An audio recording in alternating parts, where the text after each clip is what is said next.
Hi everyone, my name is Megan Stackhouse, a meteorologist with the National Weather Service office here in Grand Junction, Colorado. And we're back today to talk about the Meteorological Fall climate summary for eastern Utah and western Colorado. So taking a look at each month as a glance, Meteorological Fall does include the months of September, October, and November. So in September, the top weather story of the month was the September 8th through 10th winter storm. This was a strong area of low pressure that moved into the Four Corners region. Ended up staying there for about a day or so before finally lifting out of the region.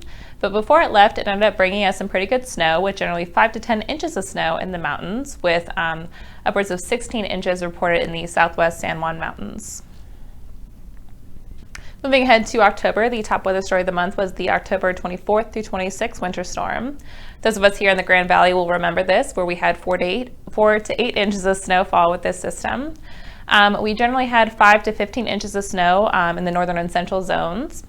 And with this system, we saw some record cold temperatures. We saw record cold high temperatures, record low temperatures. We had a lot of travel issues. We had power lines down. It was just a big old mess. So that was our top weather story of the month for October.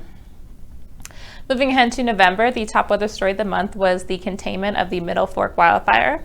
This fire had ended up growing to over 20,000 acres after being started by lightning on September 6th, 10 miles north of Steamboat Springs.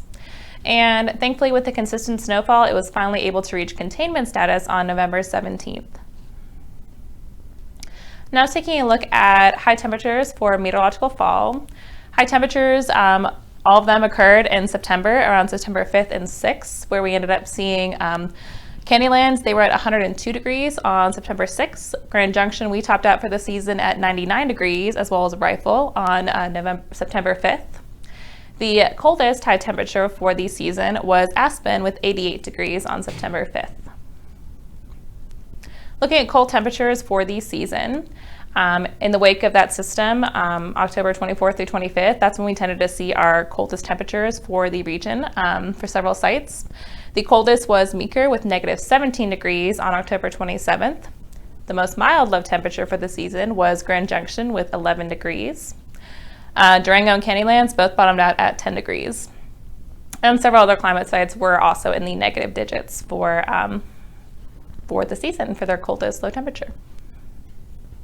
Looking at precipitation for the fall season, unfortunately, all 10 of our climate sites ended the season with below normal precipitation, some as much as 3 inches or more below normal. The least amount of precipitation fell at the Candylands Airport with only 0.65 inches for the 3-month period. The most amount of precipitation fell at the Meeker Airport with 2.51 inches, which was still almost 2.60 inches below normal for the season. Grand Junction, we ended up getting 1.83 inches, which was 1.15 inches below normal for the season.